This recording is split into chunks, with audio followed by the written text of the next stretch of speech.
செய்திகளுக்கு பிரதான அனுசரணை வழங்குவோர் பரேச லாஷப்பல் விடி கேஷ் அண்ட் கேரி காஸ்லே கோனேஸ் விடி சூப்பர் ஸ்டோர்.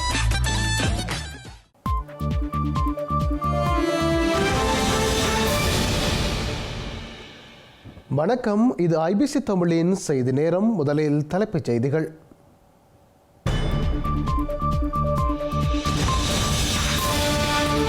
ஸ்ரீலங்காவில் நீதிமன்ற தாக்குதல் தொடர்பில் காவல்துறை அதிகாரி கைது. கைதானவர்கள் அனைவருக்கும் பயங்கரவாத தடை சட்ட பிரயோகம்.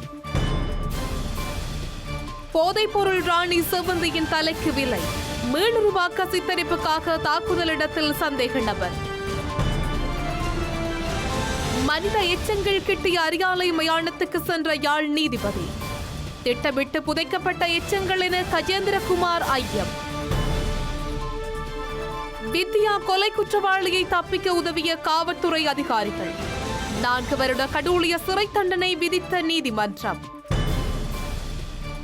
டெல்லியின் புதிய முதல்வரானார் பாஜகவின் ரேகா குப்தா.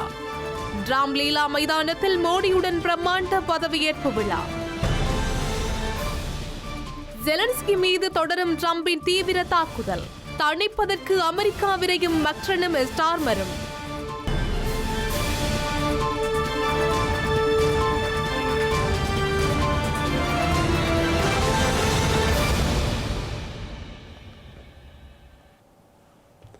தொடர்பான விரிவான செய்திகள்.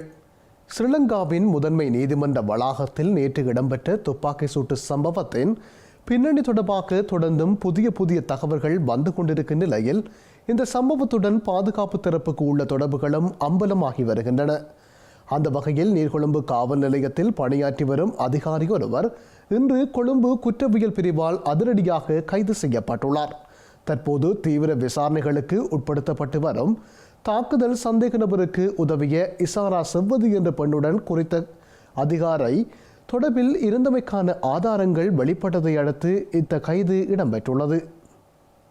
கொழும்பு நீதிமன்றத்தில் நேற்று பாதாள உலகக் குழுவின் முக்கியஸ்தர் கணேமுல்ல சஞ்சீவை சுட்டுக் கொன்ற வழக்கில் சந்தேக நபர்களுக்கு உதவியதற்காக நீர்கொழும்பு காவல்துறையில் பணியாற்றும் அதிகாரி ஒருவர் கைது செய்யப்பட்டார். துப்பாக்கிச் சூட்டில் பயன்படுத்தப்பட்ட ஆயுதத்தை நீதிமன்ற வளாகத்துக்குள் கொண்டு சென்ற பெண் சந்தேக நபருடன் தொடர்புகளை பேணியமை தொடர்பில் காவல்துறை அதிகாரி கைது செய்யப்பட்டார். கைது செய்யப்பட்ட காவல்துறை அதிகாரி இன்னும் கைது செய்யப்படாத பெண் சந்தேக நபரோடு தொலைபேசி அழைப்பில் ஈடுபட்டதாக தெரிவிக்கப்படுகிறது. 25 வயதுடைய இந்த காவல்துறை அதிகாரி நீர்கொழும்பு காவல்துறை குற்றப்பிரிவில் பணியாற்றி வருவதாகவும் நீதிமன்ற பணியில் இருந்ததாகவும் தகவல்கள் வெளியாகியுள்ளன. கைது செய்யப்பட்ட நீர்கொழும்பு காவல்துறை அதிகாரி மேலதிக விசாரணைகளுக்காக கொழும்பு குற்றப்பிரிவால் காவலில் எடுக்கப்பட்டார். சந்தேக நபரை அழைத்துச் சென்ற வாகனத்தின் சாரதி கைது செய்யப்பட்டார். இதேவேளை புதுக்கடை நீதிமன்ற கொலை சம்பவத்தோடு தொடர்புடைய பெண் சந்தேக நபரை நிலப்படுத்தி வெளியிட்ட ஸ்ரீலங்கா காவல்துறை அவரை கண்டறிவதற்கு பொதுமக்களிடம் உதவி கோரியுள்ளது. செவ்வந்தி வீரசிங்க எனப்படும் நீர்கொழும்பைச் சேர்ந்த 26 வயதுடைய பெண்ணை தற்போது துபாயில் இருக்கும் பாதாள உலகக்குழு தலைவரான மனுதினு பத்மஸ்ரீ பெரேரா அல்லது கெஹல் பத்திர பத்தேமுடன் இணைந்து கணேமுல்ல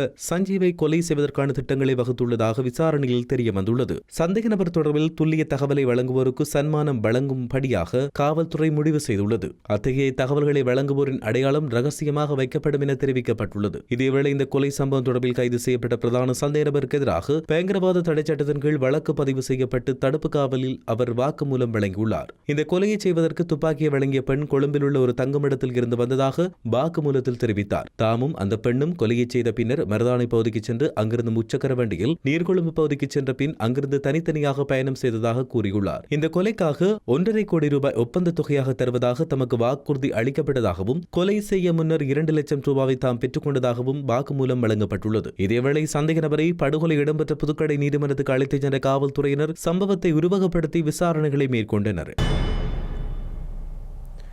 இந்த நிலையில் இந்த தாக்குதல் சம்பவத்தின் சீற்றம் அடைந்துள்ள ஸ்ரீலங்காவின் அரசு தலைவர் அனுரகுமார இலங்கையில் பாதாள உலக கும்பல்களின் நடவடிக்கைகள் ஒழிக்கப்படும் என இன்று சூளுரைத்துள்ளார். இருப்பினும் இந்த செயற்பாடுகளுக்கு கணிசமான நேரம் எடுக்கும் எனவும் 10வது நாடாளுமன்றத்தின் பாதுகாப்பு தொடர்பான அமைச்சர்கள் ஆலோசனை குழுவின் முதல் கூட்டத்தில் ஜனாதிபதி சுட்டிக்காட்டியுள்ளார். ஸ்ரீலங்காவின் சில பாதுகாப்பு நிறுவனங்களுக்குள்ளும் பாதாள உலக குழுவின் சக்திகள் ஊடுருவியுள்ளதாகவும் ஜனாதிபதி அனுரகுமார திசாநாயக்க குறிப்பிட்டுள்ளார்.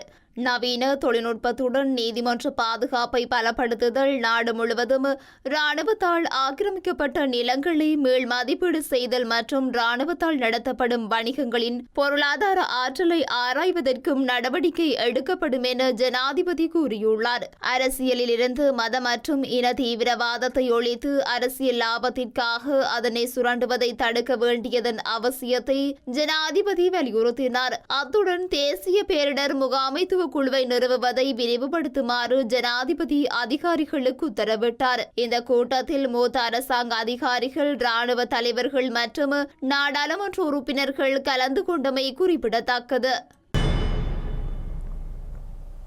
ஸ்ரீலங்கா நாடாளுமன்ற உறுப்பினர் ஒருவர் கொலை செய்யப்பட்டால் நாடாளுமன்ற உறுப்பினர்களின் பாதுகாவலரான சபாநாயகர் அதற்கு பொறுப்பேற்க வேண்டும் என எதிர்க்கட்சி நாடாளுமன்ற உறுப்பினர் தயாசிறி ஜெயசேகர வலியுறுத்தியுள்ளார். நாடாளுமன்றத்தில் இன்று உரையாற்றிய தயாசிறி ஜெயசேகர, நீதிமன்றத்துக்குள் சாட்சியாளர் கூண்டில் வைத்து முதல் முறையாக ஒருவர் சுட்டுக் கொல்லப்பட்டுள்ளதாக சுட்டிக்காட்டியுள்ளார். பாதாள உலக குற்றவாளி கணேமுல்ல சஞ்சீவவின் கொலை செய்யப்பட்ட நேரத்தில் காவல்துறை மற்றும் சிறப்பு படை அதிகாரிகள் ஏன் எதுவும் செய்யவில்லை என்றும் நாடாளுமன்ற உறுப்பினர் கேள்வி எழுப்பியுள்ளார். இதுகுறித்து அரசாங்கம் விசாரணை செய்ய வேண்டும் எனவும் தயாஸ்ரீ ஜெயசேகர வலியுறுத்தியுள்ளார். இந்த துப்பாக்கிச்சூடு சம்பவம் நாட்டின் தேசிய பாதுகாப்பை ஆபத்தில் ஆழ்த்தியுள்ளதாக நாடாளுமன்ற உறுப்பினர் தயாஸ்ரீ ஜெயசேகர சுட்டிக்காட்டியுள்ளார். அரசாங்கம் அண்மையில் பாதாள உலக நடவடிக்கைகள் தொடர்பான பிரச்சனையை தீர்ப்பதாக கூறிய பின்னர் 4 போயா நாட்களுக்குள் மொத்தம் 13 துப்பாக்கிச்சூட்டு சம்பவங்களும் 2 அப்பாவி குழந்தைகள் உட்பட 12 மரணங்களும் பதிவாகியுள்ளதாக அவர் கூறியுள்ளார். எனினும் தேசிய பாதுகாப்பு தொடர்பில் எந்த பிரச்சனையும் இல்லை என்று அரசாங்கம் இன்னும் கூறி வருவதாகவும் எதிர்க்கட்சி நாடாளுமன்ற உறுப்பினர் குற்றம் சாட்டியுள்ளார். நீதிபதிகளுக்கான பாதுகாப்பை நீக்குவதாக அறிவிக்கும் சுற்றறிக்கையினை சுட்டிக்காட்டிய தயாஸ்ரீ ஜெயசேகர, போதைப்பொருள் கடத்தல்காரர்கள் மற்றும் ஒழுங்கமைக்கப்பட்ட குற்றவாளிகளுக்கு எதிராக நீதிபதிகள் எவ்வாறு தீர்ப்புகளை வழங்குவார்கள் என்று அரசாங்கம் எதிர்பார்ப்பதாகவும் அவர் கேள்வி எழுப்பியுள்ளார். தற்போதைய சூழ்நிலையில் நாடாளுமன்ற உறுப்பினர்கள் எதிர்நோக்கும் அபாயங்களையும் சுட்டிக்காட்டியுள்ள அவர், நாடாளுமன்ற உறுப்பினர்களுக்கு பாதுகாப்பு வழங்கப்படாத நிலையில் அவர்களின் உயிருக்கு ஆபத்து ஏற்பட்டால் அதற்கு சபாநாயகரை பொறுப்பு கூற வேண்டும் என்றும் வலியுறுத்தியுள்ளார். தாம் பாதுகாப்பை கோரவில்லை என்ற போதிலும் ஏனையவர்களால் சுட்டுக் கொல்லப்பட தாம் தயாராக இல்லை என்றும் இந்த சூழ்நிலையை அரசாங்கம் தீவிரமாக கருத்தில் கொள்ள வேண்டும் எனவும் தயாஸ்ரீ ஜெயசேகர மேலும் குறிப்பிட்டுள்ளார். பாதாள உலக தலைவர் கணேமுல்ல சஞ்சீவின் கொலை தொடர்பான சந்தேக நபராக முகமது அஸ்மான் ஷெரீப்தீன் என்ற தமது குடும்ப பெயரை தவறுதலாக பொதுவெளியில் குறிப்பிட்டதன் மூலம் அநீதி இழைக்கப்பட்டதாக தெரிவித்து கொழும்பு நீதவான் நீதிமன்றத்தில் மனு ஒன்று தாக்கல் செய்யப்பட்டுள்ளது. கணேமுல்ல சஞ்சீவவின் கொலை தொடர்பாக நேற்று கைது செய்யப்பட்ட நபர் பொதுவெளியில் கூறப்பட்ட பெயருக்கு உரியவர் அல்லவென தெரிவித்து முகமது அஸ்மான் ஷெரீப்தீனின் சகோதரர் என்று கூறப்படும் ஒருவர் இந்த மனுவை தாக்கல் செய்துள்ளார். காவல்துறை வேறு ஒருவரை கைது செய்துள்ளதாகவும் முகமது அஸ்மான் ஷெரீப்தீனும் கைது செய்யப்பட்ட சந்தேக நபரும் 2 வெவ்வேறு நபர்கள் என்றும் சட்டத்தரணி நுவான் ஜேவர்தன சார்பில் முன்னிலையான சட்டத்தரணி தசுன் பெரேரா நீதிமன்றத்தில் சமர்ப்பணம் செய்துள்ளார். இந்த தவறான அடையாளப்படுத்தலானது ஷெரீப்தீனின் குடும்பத்திற்கு சட்டம் மற்றும் சமூக ரீதியான சிரமங்களை ஏற்படுத்தியுள்ளதாகவும் சுட்டிக்காட்டியுள்ள சட்டத்தரணி இது தொடர்பாக பொருத்தமான உத்தரவை பிறப்பிக்குமாறு நீதிமன்றத்தை கோரியுள்ளார். இந்த சமர்ப்பணங்களை கருத்தில் கொண்ட நீதிபதி தனுஜா லக்மாலி, சந்தேக நபர் இதுவரை நீதிமன்றத்தில் முன்னிலைப்படுத்தப்படாததால் சந்தேக நபர் நீதிமன்றத்தில் முன்னிலைப்படுத்தப்பட்ட பின்னர் சட்டத்தரணிகள் அவர்களது கட்சிக்காரனின் கோரிக்கையினை சமர்ப்பிக்குமாறு கட்டளையாக்கியுள்ளார். கிளிநொச்சி கந்தசுவாமி கோவில் முன்றலில் காணாமலாக்கப்பட்ட உறவுகளால் போராட்டம் ஒன்று முன்னெடுக்கப்பட்டுள்ளது. போராட்டம் ஆரம்பிக்கப்பட்டு 8 வருட பூர்த்தியை முன்னிட்டு இன்றைய தினம் போராட்டம் முன்னெடுக்கப்பட்டுள்ளது. வலிந்து காணாமலாக்கப்பட்ட உறவுகளின் போராட்டம் முதல் முறையாக கிளிநொச்சி கந்தசுவாமி ஆலயம் ஒன்றில் ஆரம்பிக்கப்பட்டு 8 வருடங்கள் நிறைவடைந்து 9வது வருடம் ஆரம்பிக்கப்பட்ட நிலையில் இன்றைய தினம் கவனஈர்ப்பு போராட்டம் முன்னெடுக்கப்பட்டுள்ளது. வலிந்து காணாமல் ஆக்கப்பட்டவர்களின் உறவினர்கள் தமது கைகளில் தீச்சட்டிகளை ஏந்தியவாறு போராட்டத்தில் ஈடுபட்டுள்ளனர். 2922 நாட்கள் நீதியின்றி கண்ணீரிலே தமது வாழ்க்கை போராட்டம் செல்வதாகவும் சுட்டிக்காட்டியுள்ளனர். அத்துடன் சர்வதேசம் தமக்கான நீதியை பெற்றுத்தரும் என்ற நம்பிக்கையில் தமது போராட்டம் தொடரும் எனவும் வலியுறுத்தியுள்ளனர். இந்த போராட்டத்தில் வலிந்து காணாமல் ஆக்கப்பட்டவர்களின் தாய்மார்கள் உள்ளிட்ட உறவினர்கள் இந்த போராட்டத்தில் பங்கேற்றுள்ளனர். காணாமலாக்கப்பட்ட தமது உறவுகளின் நிழற்படங்களை தமது கைகளில் ஏந்தி இருந்த உறவினர்கள் கருப்பு கொடிகள், பதாகைகள் தாங்கியவாறும் தமது எதிர்ப்பை பதிவு செய்துள்ளனர். தமது போராட்டங்களை நீர்த்து போக செய்வதற்காக பல அமைப்புகள் முற்படுகின்றன என கூறியுள்ள போராட்டக்காரர்கள், எனவே குற்றமிழைத்தவர்களை சர்வதேச நீதிமன்றில் பாரப்படுத்தி தமக்கான நீதியை வழங்க வேண்டும் எனவும் அதுவரையில் தாம் போராடிக் கொண்டிருப்போம் எனவும் குறிப்பிட்டுள்ளனர். இந்த கிளிநொச்சி மாவட்டத்திலே தொடர்ச்சியான கவன ஈர்ப்பு போராட்டத்தை ஆரம்பித்த நாளிலிருந்து இன்று 9வது வருடத்தை வந்திருக்கின்றது. எனவே அந்த நாளிலே நாங்கள் நினைவு கூறும் நாளாக இல்லை, எமது உறவுகளுக்கு 8 வருடங்களாக நாங்கள் இந்த வீதியில் வெயில் மழை பாராமல் எவ்வளவோ துயரத்தின் மத்தியிலும் எவ்வளவோ அச்சுறுத்தல் அடக்குமுறைகளுக்கு மத்தியிலும் நாம் போராடி வருகின்றோம். ஆனால் எந்தவித நீதியும் கிடைக்காமல் ஆட்சிகள் மாறுகின்றன, அரசாங்கங்கள் மாறுகின்றன.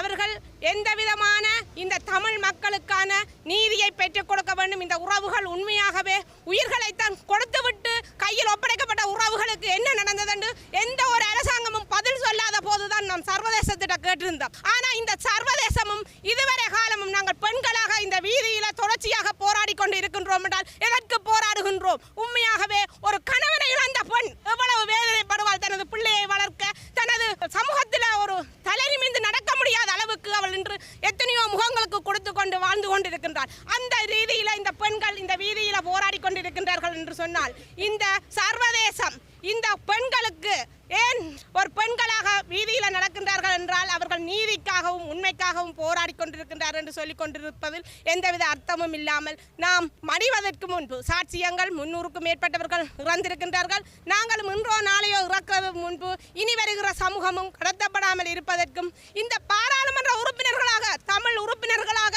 நேற்று பெய்த மழைக்கு இன்று முளைத்த காளான் போன்று சிறு பாராளுமன்ற உறுப்பினர்கள் கமடியாக இந்த காணாமலாக்கப்பட்ட உறவுகளுக்கு இழப்பீடு வழங்குவதற்கு இழப்பீடு நாங்கள் கேட்பதற்காக போராடவில்லை. நாம் இழப்பீடு கேட்பதென்றால் நாங்கள் போராட தேவையில்லை. நாங்கள் நர்ஸிடம் வேண்டிக் கொண்டு எமது வீட்டில் இருந்திருப்போம். எமது உறவுகளுக்கு என்ன நடந்தது என்று கேட்பதற்காகவே போராடுகின்றோம். நீங்கள் போயிருந்து பாராளுமன்றத்தில் அவர்களுக்கான இழப்பீடு கொடுத்தால் அவர்களுக்கான நீதி கிடைக்கும் என்று கதைக்காதீர்கள். இவர்களுக்கு உண்மையை கண்டறிவதற்காக நீங்கள் குரல் கொடுங்கள். நீங்கள் குரல் கொடுத்தால் மட்டும் பாராளுமன்றத்தில் இந்த சர்வதேசம் எடுத்துக்கொள்ளும் என்பதை நீங்கள் ஒவ்வொருவரும் புரிந்து கொள்ளுங்கள். இந்த பெண்களை பாருங்கள், இன்றையாவது நீங்கள் உணருங்கள் ஒவ்வொரு பாராளுமன்ற உறுப்பினர்களும்.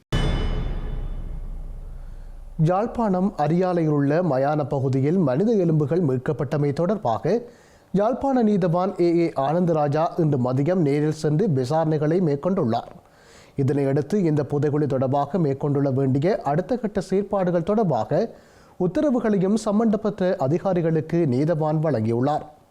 யாழ்ப்பாணம் அரியாலை சித்துப்பாத்தி இந்து மயானத்தில் குழிவெட்டிய போது அண்மையில் மனித எலும்புகள் மீட்கப்பட்டிருந்தன. இது தொடர்பில் யாழ்ப்பாண காவல்துறை நிலையத்தில் முறைப்பாடு செய்யப்பட்டிருந்த நிலையில் அந்த பகுதியில் இன்று சென்ற நீதவான் அடுத்த கட்ட நடவடிக்கைகள் தொடர்பில் உரிய அதிகாரிகளுக்கு உத்தரவிட்டார். இதன் பிரகாரம் இந்த குழியில் இருந்து எலும்புகள் மீட்கப்பட்டு பகுப்பாய்வுக்கு அனுப்ப நடவடிக்கை எடுக்கப்பட்டது. இந்த பகுதியை ஸ்கேனர் எனப்படும் ஊடுகதிர் இயந்திர உதவியுடன் முழுமையாக பரிசோதனை செய்யவும் நடவடிக்கை எடுக்கப்பட்டுள்ளது. இதன்பொழுது சட்ட வைத்திய அதிகாரி, காவல்துறையினர், தடயவியல் காவல்துறையினர், நல்லூர் பிரதேச செயலர் என பலரும் பிரசன்னமாகியிருந்தமை குறிப்பிடத்தக்கது.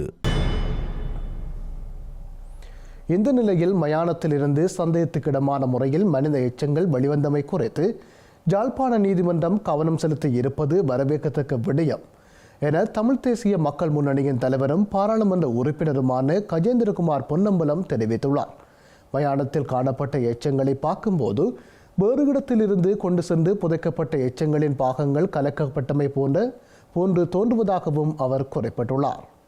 யாழ்ப்பாண நீதிமன்றம் இந்த விடயம் தொடர்பில் கவனம் செலுத்தியிருப்பது நம்பிக்கை அளிப்பதாக கூறியுள்ள கஜேந்திரகுமார் பொன்னம்பலம், தேவை ஏற்படின் சர்வதேச தரத்திலான பகுப்பாய்வுகள் மேற்கொள்ளப்பட வேண்டும் என்றும் வலியுறுத்தியுள்ளார். தற்போதைய அரசாங்கம் யுத்தகால உரிமை மீறல்கள் தொடர்பில் சர்வதேச விசாரணைகளை கோரமாட்டோம் எனவும் உள்ளக விசாரணைகளே இடம்பெறுகிறது என்றும் கூறி வருவதாக நாடாளுமன்ற உறுப்பினர் சுட்டிக்காட்டினார். இந்நிலையில் இந்த புதைகுழி யுத்த காலத்தில் கொலை செய்யப்பட்டு புதைக்கப்பட்ட மனித எச்சங்களாக இருக்கலாம் என தாம் சந்தேகிப்பதாகவும் கஜேந்திரகுமார் பொன்னம்பலம் கூறியுள்ளார். ஆகவே இந்த மனித புதைகுழி தொடர்பில் நீதியான நம்பகத்தன்மையான விசாரணைகளை மேற்கொள்வதற்கு ஒத்துழைப்பு வழங்க வேண்டும் என தற்போதைய அரசாங்கத்திடம் கோரிக்கை விடுப்பதாகவும் அவர் மேலும் தெரிவித்துள்ளார். புங்குடுதீவு பாடசாலை மாணவி வித்யா பாலியல் வன்புணர்வுக்கு உட்படுத்தப்பட்டு கொலை வழக்கின் குற்றவாளிகளில் ஒருவரான சுவிஸ்குமாரை தப்பிக்க உதவிய குற்றச்சாட்டில் பிரதி காவல்துறை அதிபர் உள்ளிட்ட 2 ஸ்ரீலங்கா காவல்துறையினருக்கு 4 ஆண்டுகள் சிறை தண்டனை விதிக்கப்பட்டுள்ளது. அத்துடன் தப்பிச் சென்றுள்ள குற்றவாளிகளில் ஒருவரான ஸ்ரீகஜன் என்பவரை கைது செய்வதற்கான பிடியாணை உத்தரவையும் வவுனியா மேல் நீதிமன்ற நீதிபதி MM மிகால் பிறப்பித்துள்ளார். வித்தியா கொலை வழக்கின் குற்றவாளியான சுவிஸ்குமாரி தப்பிக்க உதவிய வழக்கு இன்று வவுனியா மேல் நீதிமன்றத்தில் விசாரணைக்கு எடுத்துக் கொள்ளப்பட்டது. இந்த வழக்கின் சாட்சி விசாரணைகள் உட்பட இரு தரப்பினரதும் சமர்ப்பணங்கள் நிறைவடைந்த நிலையில் குற்றஞ்சாட்டப்பட்டவர்களான வடமாகாண முன்னாள் மூத்த பிரதி காவல்துறை அதிபரான லலித் ஜெயசிங்க மற்றும் முன்னாள் காவல்துறை உத்தியோகத்தரான ஸ்ரீகஜன் ஆகியோர் குற்றவாளிகள் என தீர்ப்பளித்த வவுனியா மேல் நீதிமன்ற நீதிபதி MM மிகால் அவர்களுக்கு 4 வருட சிறை தண்டனை விதித்து உத்தரவிட்டுள்ளார். பணத்தை பெற்றுக்கொண்ட சுவிஸ்குமார் தப்பிக்க உதவிய 2 குற்றவாளிகளுக்கும் 50,000 ரூபாய் அபராதமும் நீதிபதியால் விதிக்கப்பட்டுள்ளது. குற்றவாளிகளில் ஒருவரான முன்னாள் காவல்துறை உத்தியோகத்தர் ஸ்ரீகஜன் நாட்டை விட்டு தப்பிச் சென்றதால் அவருக்கு திறந்த பிடியாணை வவுனியா மேல் நீதிமன்றத்தால் பிறப்பிக்கப்பட்டுள்ளது. இந்த வழக்கை சட்டமா அதிபர் திணைக்களம் சார்பாக அரச சட்டத்தரணி நிஷாந்த் நாகரட்னம் நெறிப்படுத்தியிருந்தார். யாழ்ப்பாணம் காங்கேசந்துறை பகுதியில் அமைக்கப்பட்டுள்ள தையிட்டி சட்டவிரோத விகாரைக்கு எதிரான போராட்டத்தில் கலந்து கொண்ட முக்கிய உறுப்பினர்கள் பலாலி காவல்துறை நிலையத்திற்கு அழைக்கப்பட்டு விசாரணைகளுக்கு உட்படுத்தப்பட்டுள்ளனர். விசாரணைக்காக அழைக்கப்பட்டவர்கள் நீண்ட நேர காத்திருப்பின் பின்னரே விசாரணை செய்யப்பட்டுள்ளனர். தையிட்டி விகாரை போராட்டம் தொடர்பாக தமிழ் தேசிய மக்கள் முன்னணியின் முன்னாள் நாடாளுமன்ற உறுப்பினர் செல்வராசா கஜேந்திரன், கட்சியின் பெண்கள் அணி செயற்பாட்டாளர் வாசுகி, பொத்துவில் முதல் பொலிகண்டி வரையிலான மக்கள் பேரெழுச்சி இயக்கத்தின் ஒருங்கிணைப்பாளர் வேலன் சுவாமிகள் உள்ளிட்டோர் இன்றைய தினம் வாக்குமூலம் பெறுவதற்காக பலாலி காவல்துறை நிலையத்துக்கு அழைக்கப்பட்டனர். தையிட்டி விகாரையில் கடந்த 12ஆம் தேதி மேற்கொள்ளப்பட்ட போராட்டம் தொடர்பில் விகாரையின் பிக்கு வழங்கிய முறைப்பாட்டுக்கு அமைய காவல்துறையினரால் குறித்த வாக்குமூலம் பெறப்பட்டுள்ளது. இதற்கென அழைக்கப்பட்ட மூவரையும் இன்று 12 மணிக்கு சமூகம் அளிக்குமாறு தெரிவித்த காவல்துறையினர் 2 மணித்தியாலங்களுக்கு மேல் அவர்களை காத்திருக்க செய்து அதன் பின்னர் நீண்ட மணி நேரம் வாக்குமூலம் பெற்றுக் கொண்டனர். தமிழ் மக்கள் மீதான பேரினவாத அரசின் நிலைப்பாடு மாறவில்லை எனவும் வாக்குமூலம் வழங்கிய பின்னர் அவர்கள் குறிப்பிட்டுள்ளனர். நாங்கள் இங்கே சரியாக 12 மணிக்கு வந்திருந்தேன். இருந்தும் 2 மணி நேரங்கள் காக்க வைத்து அதன் பிறகுதான் எங்களுடைய வாக்குமூலம் பெறப்பட்டிருக்கிறது. இந்த போலீஸ் நிலையத்துக்கு பொறுப்பதிகாரியாக இருக்கக்கூடிய OAC இன்று லீவிலே இருப்பதாகவும் அதற்கு பதிலாக செயற்பட்டு கொண்டிருப்பவர் வெளியிலே நிற்பதாகவும் அவர்கள் வந்ததன் பிற்பாடுதான் வாக்குமூலம் எடுக்கப்படும் என்று சொல்லி எங்களை காக்க வைத்திருந்தார்கள். அந்த விதத்திலே இந்த வாக்குமூலம் பெறுவதற்காக அழைத்து காக்க வைத்தமையை நாங்கள் இந்த நேரத்திலே வன்மையாக கண்டிக்கின்றோம். எங்களுக்கு நீதித்துறையிலே நம்பிக்கை இல்லை. முல்லைத்தீவு மாவட்டம் குருந்தூர் மலையிலே நீதிமன்றத்தால் வழங்கப்பட்ட தீர்ப்பை மீறி இரவோடு இரவாக விகாரை எல்லாம் கட்டி முடிக்கப்பட்டது. ஊடகவியலாளர்கள், சர்வதேச ஊடகவியலாளர்கள், அனைத்து தமிழ் மக்களும் அந்த இடத்துக்கு செல்வது இராணுவத்தால் மறைக்கப்பட்டு அந்த விகாரை அங்கே கட்டி முடிக்கப்பட்டது. அது மட்டுமல்ல, நீதிமன்ற தீர்ப்பை வழங்கி இருக்கக்கூடிய முல்லைத்தீவு மாவட்ட நீதிபதி சரவணராஜா ஐயா அவர்கள் உயிர் அச்சுறுத்தலுக்கு உட்படுத்தப்பட்டு அவர் இப்பொழுது எங்கிருக்கிறார் என்றே தெரியாத ஒரு நிலை இருக்கிறது. ஆகவே இப்படியான ஸ்ரீலங்காவினுடைய நீதித்துறையிலே எங்களுக்கு நம்பிக்கை இல்லை. அதனால்தான் காணி உரிமையாளர்கள் இது சம்பந்தப்பட்டு போராடி கொண்டிருக்கின்ற நாங்கள் நீதிமன்றத்தை நாடவில்லை என்பதையும் இதிலே பதிவு செய்திருக்கிறேன். அது மட்டுமல்ல, நாங்கள் மக்களுக்காக குரல் கொடுத்து கொண்டிருக்கின்ற பல பொது பணிகளிலே ஈடுபட்டு கொண்டிருக்கின்ற ஆன்மீக பணிகளிலே ஈடுபட்டு கொண்டிருக்கின்ற என்னை இப்படி பலாலி போலீஸ் நிலையம் வருமாறு அழைத்து வாக்குமூலம் பெற வேண்டும் என்று இங்கே அழைத்து இங்கும் 2 மணி நேரம் காக்க வைத்து இந்த வாக்குமூலத்தை பெற்றுக்கொண்டது மிகவும் மனவருத்தத்தை எனக்கு அளிக்கிறது, கண்டனத்துக்குரியது என்பதையும் இந்த பதிவிலே பதிவு செய்திருக்கிறேன். உண்மையிலே இது ஒரு மிகவும் கவலைக்குரிய ஒரு விடயம் என்னவென்று சொல்லி சொன்னால், தனியாருடைய யுத்தத்தினால் 30 ஆண்டுகளுக்கு மேலாக பாதிக்கப்பட்ட மக்கள் தங்களுடைய காணிகள் விடுவிக்கப்பட வேண்டும் என்று போருக்கு பின்னர் 15 ஆண்டுகளாக இயங்கிக் கொண்டிருக்கின்ற பொழுது சட்டம் ஒழுங்கை பாதுகாக்க வேண்டிய முப்படையினரும் போலீசாரும் கூட்டாக இணைந்து இந்த சட்டவிரோதமான கட்டுமானத்தை கட்டுவதற்கும் அதற்கு பின்னர் அந்த கட்டுமானத்துக்கு பாதுகாப்பு வழங்குவதற்கும் துணை நிற்கிற பொழுது மக்கள் தெருவிலே நின்று போராடி கொண்டிருக்கின்றார்கள். அந்த மக்களுக்காக இங்கே போலீசார் இல்லை. அவர்கள் முழுமையாக இந்த ஆக்கிரமிக்கப்பட்டிருக்கிற பௌத்த விகாரைக்கும் அந்த விக்கிவுக்கும் பாதுகாப்பு கொடுப்பதற்கு தான் அவர்கள் செயல்பட்டு கொண்டிருக்கின்றார்கள். இவர்களுடைய செயல்பாடுகள் தமிழ் மக்களுக்கு மேலும் மேலும் இலங்கை அரசு மீதும் அரச கட்டுமானங்கள் மீதும் நம்பிக்கை இழந்து போகின்ற நிலைமையை தான் அதிகரித்துக் கொண்டிருக்கின்றது. எங்களுக்கு நீதித்துறை மீது நம்பிக்கை இல்லை என்பதையும் நாங்கள் அங்கே பதிவு செய்திருக்கிறோம். நீதித்துறை மீது நம்பிக்கை கொள்ள முடியாமல் இருப்பதற்கு அடிப்படை காரணமாக இருப்பது போலீசார். யாழ்ப்பாணம் தெல்லிப்பளை ஜூனியர் கல்லூரியில் இல்ல மெய்வல்னர் விளையாட்டுப் போட்டியில் இல்லங்கள் அலங்கரிக்கப்படாது சாதாரணமான முறையில் இடம்பெற்றதாக பாடசாலையின் பழைய மாணவர் ஒருவர் கவலை வெளியிட்டுள்ளார். பாடசாலையின் கடந்த இல்ல மெய்வல்னர் போட்டியில் கார்த்திகை பூ அலங்காரம் செய்யப்பட்டமை தொடர்பில் விசாரணைகள் இடம்பெற்று இன்று வரை விசாரணைகள் இதுவரை முடிவுக்கு வரவில்லை என்பதும் குறிப்பிடத்தக்கது. தெல்லிப்பளை ஜூனியர் கல்லூரியின் இல்ல மெய்வல்னர் விளையாட்டுப் போட்டியில் இந்த முறை அந்த இல்லங்கள் மாணவர்களை கொண்டு கட்டுப்படையில் என்னென்னு சொன்னால், அது போன வருஷம் அந்த இல்லம் கட்டுற பிரச்சனை தமிழில் தேசிய மலரை வந்து இல்லத்தில் கட்டினபடியாக அந்த காவல்துறை பிரச்சனைக்கால இந்த முறை இல்லம் கட்ட உடையிலேன்னு நாங்கள் கேள்விப்பட்டாங்க. அதே மாதிரி நேற்று மாணவர்களுக்கும் ஆசிரியர்களுக்கும் அந்த பிரச்சனை போய் கொண்டிருந்தது. எந்த விதப்பட்டும் இல்லத்தை கட்டக்கூடாதுன்ற ஒரு தடை உத்தரவு இருக்குது. அதால் தான் இந்த முறை இல்லங்கள் கட்டாமல் பந்தல் போட்டுருக்கணும். அப்போ அதுக்குள்ளே என்னென்ன சூட்சமம் இருக்குன்ற மாணவர்களும் ஆசிரியர்களும் சொல்கிறது கொஞ்சம் தயக்கம் காட்டுக்கணும். அது என்னன்றதை நீங்கள் செய்தியாளர்கள் அலசி ஆராய்ந்து வெளிக்கொண்டு வாங்க. மாணவர்களோட மனநிலை என்னென்னு சொல்கிற அந்த ஒரு சந்தோஷம் இல்லாத ஒரு மனநிலையிலாம் நிறைய இருக்கு. நம்ம இந்த வருஷம் பரீட்சையில் தோன்றி விட்டு இனிமேல் பாடசாலைக்கு வராத அந்த மாணவர்கள் வந்து அவருடைய மனநிலை கொஞ்சம் தாக்கத்திலாம் இருக்கு. புலம்பெயில் நாட்டில் இருக்கும் பாரிய முதலீட்டாளர்கள் இலங்கையை வந்தடைய வேண்டும் என நாடாளுமன்ற உறுப்பினர் வேலுச்சாமி ராதாகிருஷ்ணன் தெரிவித்துள்ளார். நாட்டுக்கு வருகை தரும் முதலீட்டாளர்களை ஸ்ரீலங்கா அரசாங்கம் தக்க வைத்துக் கொள்ள நடவடிக்கை மேற்கொள்ள வேண்டும் எனவும் வேலுச்சாமி ராதாகிருஷ்ணன் ஸ்ரீலங்கா நாடாளுமன்றத்தில் தெரிவித்துள்ளார். பாரிய முதலீட்டாளர்கள் இந்த நாட்டுக்கு வர வேண்டும். இன்று நாட்டிலே முதலீடு செய்வதற்கு வருவதற்கு மிக மிக பயப்படுகின்றார்கள். இது கடந்த அரசாங்கத்திலும் இருந்தது, இந்த அரசாங்கத்திலும் இன்று நடைபெறுகின்றது. அதனால்தான் இந்த அதானி கூட இங்கிருந்து இன்றைக்கு போவதற்கு ஒரு சந்தர்ப்பம் ஏற்படுகின்றது. ஆகவே எங்களுக்கு கையில் கிடைத்ததை விடக்கூடாது. முதலீட்டாளர்களை நாங்கள் தக்க வைத்துக் கொள்ள வேண்டும். அந்த முதலீட்டாளர்களை தக்க வைத்தால்தான் எங்களுக்கு எதிர்காலத்திலே இந்த நாட்டிலே முதலீடு அதிகரிக்க முடியும். அதே போல பாரிய முதலீடுகள் உள்நாட்டுக்கு வர வேண்டும். ஆனால் ஒரு விஷயம் நான் உங்களை பாராட்டுகின்றேன். இந்த லஞ்சம் ஒழிப்பதற்கான நீங்க எடுத்திருக்க நடவடிக்கை நிச்சயமாக பாராட்டப்பட வேண்டிய விஷயம். கடந்த அரசாங்கத்திலும் சரி, அதுக்கு முன்பு இருந்த அரசாங்கத்திலும் சரி, லஞ்சம் ஒரு பேயாக இந்த நாட்டில் இருந்தது. அந்த பேய் இன்று விரட்டப்பட்டிருக்கின்றது. ஆனால் முழுசாக விரட்டல, கொஞ்சம் விரட்டப்பட்டிருக்கின்றது. ஆகவே அந்த பேயை விரட்டு வரைக்கும் நீங்கள் உங்களுடைய நடவடிக்கை எடுங்கள். நாங்கள் உங்களுக்கு முழுமையான ஒத்துழைப்பு தருவோம். மட்டக்களப்பு மாவட்டமானது பாரிய வளங்களிலிருந்தும் வறுமை நிலையிலேயே காணப்படுவதாக மட்டக்களப்பு மாவட்ட நாடாளுமன்ற உறுப்பினர் எளியதம்பி ஸ்ரீநாத் ஸ்ரீலங்கா நாடாளுமன்றத்தில் சுட்டிக்காட்டியுள்ளார். இதனால் மட்டக்களப்பு மாவட்டத்தில் அபிவிருத்தி பணிகள் முன்னெடுக்கப்பட வேண்டும் என கோரிக்கை விடுத்துள்ளார். ஸ்ரீலங்கா நாடாளுமன்றத்தில் இன்றைய தினம் இடம்பெற்ற 2025 ஆண்டுக்கான வரவு செலவு திட்ட விவாதத்தில் கலந்து கொண்டு உரையாற்றிய போதே அவர் இவ்வாறு தெரிவித்துள்ளார்.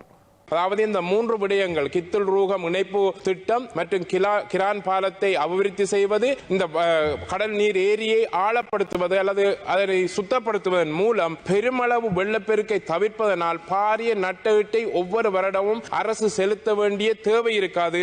இதற்குரிய கற்றல் ரீதியான ஆய்வு ரீதியான முடிவுகள் இருக்கின்றன. ஆகவே இந்த விடயங்களை அரசு கருத்திலே கொள்ள வேண்டும் என்று மிக வினயமாக நாங்கள் கேட்டுக்கொள்கின்றோம். எமது மாவட்டம் மிக பிரதானமான விவசாயம், கடற்தொழில் மற்றும் கால்நடைகளையே நம்பியிருக்கின்றது. ஆனால் இவ்வாறான பாரிய வளங்கள் இருக்கின்ற பொழுதும் அந்த மாவட்டம் வறுமையிலே இன்னும் இருக்கின்றது. இதற்கான மூலோபாய திட்டங்கள் அங்கு வகுக்கப்பட்டு செயற்படுத்தப்பட்டிருக்கின்றனவா அல்லது அதற்கான வளங்களை பயன்படுத்தி தேசிய அளவிலே செயற்திட்டங்கள் முன்னெடுக்கப்பட்டிருக்கின்றனவா என்பது ஒரு கேள்விக்குறியாக இருக்கின்றது. நீர்ப்பாசன குளங்களின் அபிவிருத்தி, வயல் நிலங்களுக்கு உரிய சரியான நீர்ப்பாசன முறையை செய்வது போன்ற செயற்திட்டங்களின் ஊடாக அவர்களுடைய விவசாய செய்கையை மேம்படுத்திக் கொள்ள முடியும். அதனோடு இணைந்ததாக இந்த கடல் தொழில் இருக்கின்றது. அந்த இடங்களிலே அதற்குரிய பல எங்களுடைய பாராளுமன்ற உறுப்பினர்கள் பேசியிருக்கின்றார்கள். எங்களுடைய வாழைச்சேனையில் மட்டும்தான் அதற்குரிய மீன்பிடி துறைமுகம் ஒன்று இருக்கின்றது.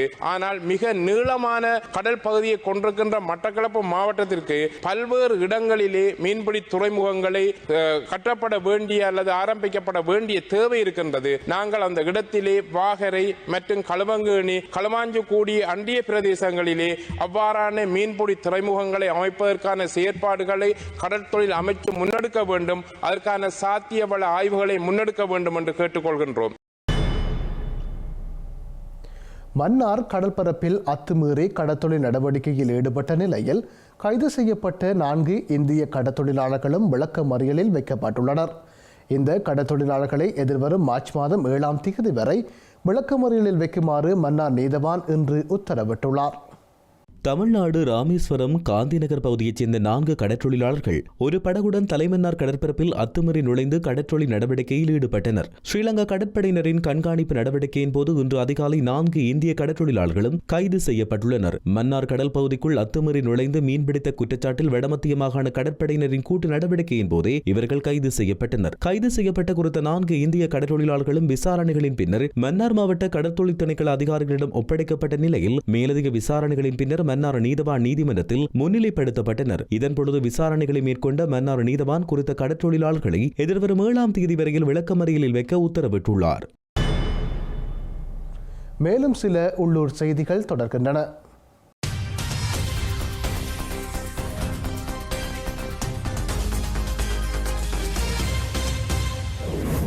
யாழ்ப்பாணம் கொழும்புத்துறை இலந்தைக்குளம் பகுதியில் நீண்ட காலமாக போதை மாத்திரை விற்பனையில் ஈடுபட்ட சந்தேக நபர் ஒருவர் இன்று கைது செய்யப்பட்டுள்ளார். இதன்பொழுது குறித்த நபரிடமிருந்து 30 போதை மாத்திரைகள் மீட்கப்பட்டுள்ளன. குறித்த நபர் யாழ்ப்பாண காவல் நிலையத்தில் ஒப்படைக்கப்பட்டுள்ளதோடு மேலதிக விசாரணைகளின் பின்னர் அவர் யாழ்ப்பாண நீதிமன்றத்தில் முற்படுத்தப்பட உள்ளார். முகமாலை வடக்கு ஏனையின் வீதியோரமாக உள்ள வியாபார நிலையம் ஒன்றின் மீது இனம் தெரியாத நபர்களால் நேற்று நள்ளிரவு பெட்ரோல் குண்டு தாக்குதல் மேற்கொள்ளப்பட்டுள்ளது. குறித்த கடையின் மீது 2020ஆம் ஆண்டில் கழிவு ஓயில் வீசப்பட்டதோடு 2021ஆம் ஆண்டு முகமூடி அணிந்த உந்துருளியில் சென்ற இருவர் இரும்பு கம்பி கொண்டு கடையின் சொத்துக்களை அடித்து உடைத்திருந்தனர். இந்நிலையில் நேற்று இரவு 3வது முறையாக குறித்த கடை மீது பெட்ரோல் குண்டு தாக்குதல் மேற்கொள்ளப்பட்டுள்ளதாக வியாபார நிலைய உரிமையாளர் தெரிவித்துள்ளார்.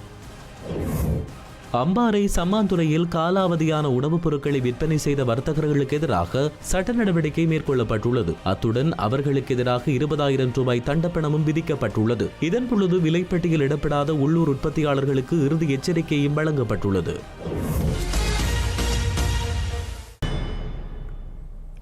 செய்திகளின் நிறைவாக மீண்டும் தலைப்புச் செய்திகள்.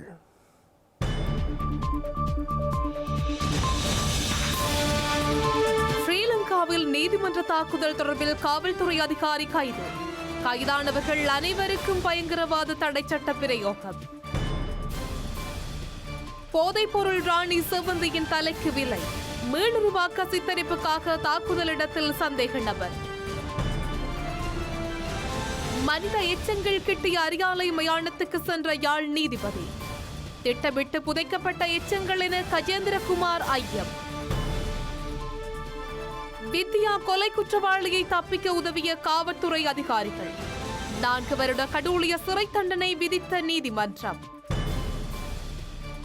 டெல்லியின் புதிய முதல்வரானார் பாஜகவின் ரேகா குப்தா. ராம்லீலா மைதானத்தில் மோடியுடன் பிரம்மாண்ட பதவியேற்பு விழா. ஜெலன்ஸ்கி மீது தொடரும் டிரம்பின் தீவிர தாக்குதல்.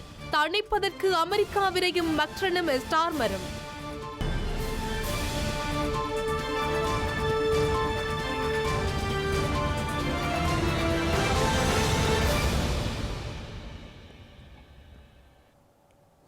இத்துடன் ஐபிசி தமிழின் செய்தி நேரம் நிறைவடைகின்றது.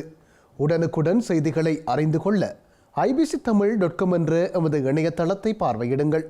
வணக்கம்.